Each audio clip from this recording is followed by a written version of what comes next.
आज का मुद्दा राम मंदिर चंदा घोटाला। नमस्कार, मैं अर्चना और आप देख रहे हैं हंगामा टाइम्स। हंगामा टाइम्स जिस तरह से आदर्श समाज पार्टी के राष्ट्रीय चंद्रपाल जी से खास बातचीत करता है देश प्रदेश के खास मुद्दों पे, तो वहीं पे उत्तर प्रदेश की राजधानी लखनऊ में सबसे खास मुद्दा इस समय चल रहा है और पूरे देश में खास मुद्दा चल रहा है राम मंदिर का चंदा घोटाला।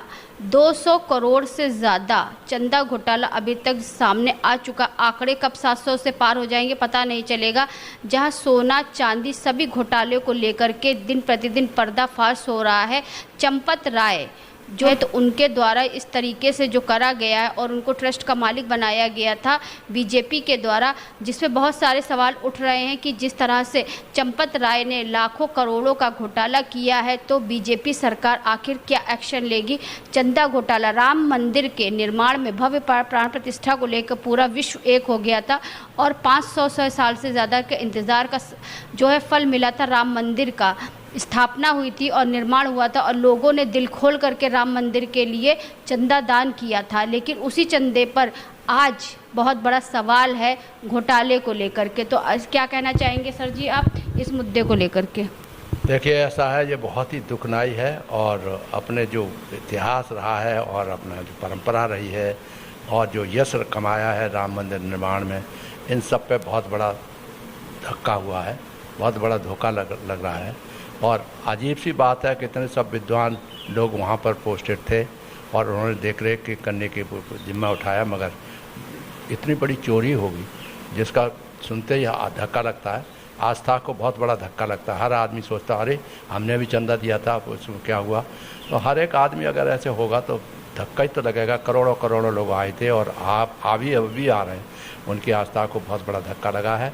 और इसके लिए प्रबंध करने वाले लोग जो थे शुरुआत से लेके और आखिर तक जो रहे हैं, they must be asked to explain the things कि कैसे उन्होंने मैनेजमेंट किया, कैसे इस तरह का इतना बड़ा धोखा हो गया और इतना बड़ा समाज के लिए राम मंदिर की जो लोग देखभाल करते हैं वही लोग चोरी कर रहे हैं।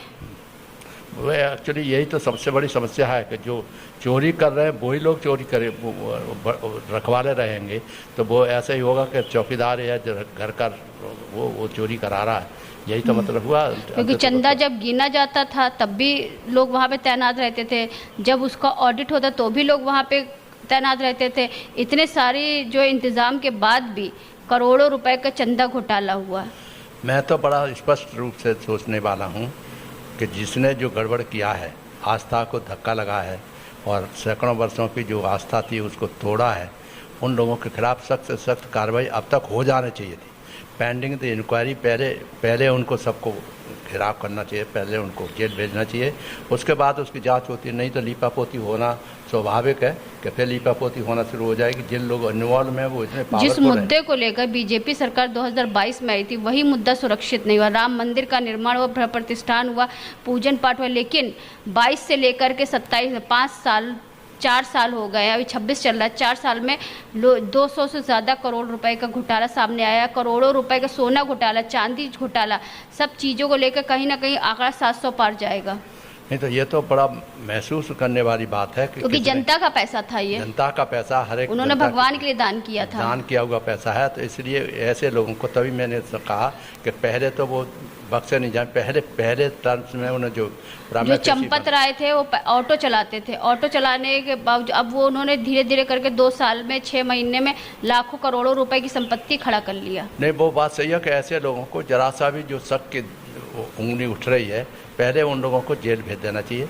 और जहाँ जेल भेजने के पश्चात जो कार्रवाई की जाएगी तो अपने आप ही वो उगलेंगे दाग। पुलिस के हाथ में है। अगर माननीय चीफ मिनिस्टर और प्रधानमंत्री जी इच्छुक हैं कि ये एक्सपोज हो जाए, इमीडिएटली खुल जाए, तो राग ऐसे पुलिस वालों के हाथ में रहते हैं। पुलिस जो चाहे करेगा और अपने आप ही जितने लोग हैं वो सब चिल्लाएंगे। एसआईटी जांच बैठाई गई है, इसके बारे में क्या कहेंगे? एसआईटी जांच बैठाई गई, इसके बारे में क्या? एसआईटी जांच करेगी। मेरे तो यही लगता है कि जिस तरह से अभी तक जो इसकी सख्ती से कार्रवाई नहीं हुई है तो एसआईटी बनाना, ये करना, वो करना, पुलिस के बारे में जो कहते हैं वो तो यही कहा जाता है कि ये सब दिखावटी बातें हैं और कुछ नहीं होने वाला। एसआईटी रखी रह जाएगी और वो जो उनके अगर वहाँ के एक व्यक्ति ने जाकर के थाने में कंप्लेन ना करी होती तो अभी तक का ये घोटाला सामने ना आया होता। नहीं आया, तो यही तो मैं कह रहा हूँ कि इतना आसान नहीं है। उनको तो जिन लोगों ने गोली खाई राम मंदिर के लिए उनको दरकिनार कर दिया गया था। सही बात है, चोर को ही रखवाला बना दिया गया। हाँ। तो चोर रखवाला रहेगा तो फिर तो स्थिति यही होने वाली है कि सब इतने बड़ा इम्पोर्टेंट प्लेस है जो आपका हिस्टोरिकल है, आपसे हिस्ट्री लगी हुई है, आपकी सारी बातें यहाँ की प्रशंसा है वो लगी हुई है, और उसको सारे संसार में ये बात चली गई कि देखिए मंदिर को ये प्रोटेक्ट नहीं कर पाए। पहले भी मंदिरों को तोड़ा गया था, तब भी ऐसे ही कुछ लोग ही थे जिन्होंने तोड़वाया, मिल गए उन लोगों से। आक्रमणकारी जो आते थे उनसे मिल जाते थे धीरे धीरे, और भेद खोलते थे, तब पता लगता था कि सब उससे पहले लुट गए। सब जितने भी विदेशी लोग आक्रमण करने आए यहाँ पर, वो सब उसी तरह के लोग आए हैं। तो इसलिए सरकार को इस समय माननीय प्रधानमंत्री को गंभीरता से सोचना चाहिए क्योंकि वो तो बहुत ज़्यादा इन्वॉल्व हैं। किसी भी तरह से इनके खिलाफ फ़ौरन अभी से इमीडिएटली एक्शन होना चाहिए। अगर मैं होता उनकी जगह तो अब तक सब पकड़ के बंद कर दिए जाते जेल में, और उसके बाद इंक्वायरी होने के बाद, सब पूर्ण होने के बाद जैसा होता तब छोड़ा जाता। अभी तो सस्पेंशन के आधार पर ही उनको कार्रवाई हो जानी चाहिए थी। तो जिस तरह से दिन प्रतिदिन घोटाले सामने चले आ रहे हैं बीजेपी सरकार में, चाहे पेपर लीक मामला हो, चाहे राम मंदिर घोटाला हो, चाहे कोयला घोटाला हो, 1600 करोड़ रुपए का कोयला चोरी। बताइए, ये तो ऐसा लगता है जैसे ऐसा शायद जो सबूत मिल ही नहीं सकता। अब कोयला चोरी हो गया, कितना कोयला खोदा गया, कितना बना के आया, कितना बन के ठीक हुआ, और कितना चोरी हो गया, ये तो कोई डिटरमिन नहीं कर सकता ना। कोयला चोरा पहले भी हो सका है, हमारे एक IAS ऑफिसर थे उसमें भी इन्वॉल्व हो गए। यानी कि ना भगवान सुरक्षित, ना कोयला सुरक्षित, ना विद्यार्थी के पेपर सुरक्षित। माय गॉड, पेपर में तो आप देखिए, आप भी बोल चुके हैं, हम देखे हैं, पेपर में तो अभी भी दूसरे टाइम भी होने वाला है। हाँ, कल, आज और कल तो हो रहा है ना पेपर, 20 और 21 लीक होगा, और लीक होने के बाद क्या करेंगे। अभी तक तो मंत्री जी बचे हुए हैं, और मंत्री जी को तो उनसे कहा गया, हम लोगों ने भी कहा और उन्होंने भी कहा कि उनको इस्तीफा दे देना चाहिए। तो अपनी इज्जत बचाने के लिए तो कम से कम दे देना चाहिए। वो आस्था को कम से कम ये सिस्टम रहे कि हाँ हम आप सख्ती से कार्रवाई करेंगे, वो करेंगे। हवाई जहाज से पेपर ले जाओ, कैसे ले जाओ, क्या ले जाओ, रणनीति तो बननी चाहिए ना कि भविष्य में किसी हमारे लड़के तो राम मंदिर घोटाला, जो चंदा घोटाला, राम मंदिर चंदा घोटाला, जो उस पर क्या कहना चाहेंगे और सबसे क्या अपील करना चाहेंगे आप? मैं अब तो जनता से ये कहना चाहेंगे, प्रार्थना करो राम से कि वो जो बदमाश हैं वो फ़ौरन पकड़े जाए और उनको उचित दंड मिलना चाहिए। और उनके घर पर जैसे डोसियर जो चलाते हैं, बुलडोजर चलते हैं छोटी छोटी बातों पे, तो ये तो करोड़ों करोड़ों का जो बंगलिंग है और चोरी है, इसमें जो इन्वॉल्व हों उनके घर पे फ़ौरन ही जैसे माननीय मुख्यमंत्री करते हैं, दूसरे छोटे छोटे मामलों में घर चलाते हैं, तो वैसे इन पे तो फ़ौरन ही चढ़ जाना चाहिए, जिससे कि मालूम पड़े कि हाँ शासन प्रश्नशील है, शासन बिल्कुल दृढ़ निश्चय किए हुए है कि जो चोरी करने वाले लोग हैं वो उनको मिट्टी में मिला दिया जाएगा, उनको हर हालत में जेल भेज दिया जाएगा। भविष्य में मंदिर हैं, उनके खजाने की जांच स्पेशली स्क्रूटनी होनी चाहिए, जिससे ऑडिटिंग होनी चाहिए, जिससे भी मालूम पड़े कि कहीं और मंदिरों में जो बहुत से मंदिर हैं अच्छे अच्छे, उनमें बहुत बड़ा घोटाला तो नहीं हुआ।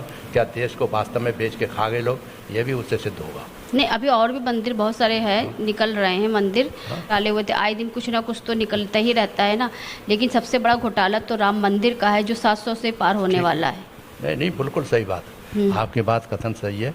और प्राइम मिनिस्टर को देखना चाहिए कि जो अपने सब जगह हीरो बने हुए हैं, वो यहाँ पर खुद ही इंतजाम नहीं कर सकते, जिनको नींव डाली थी, जिनको उद्घाटन किया है, सब कुछ। ये तो बड़े हम लोगों के लिए भी बड़ी शर्म की बात है कि इतना बड़ा घोटाला हो गया देश में, जो कि हम लोग शर्म के मारे परेशान हैं।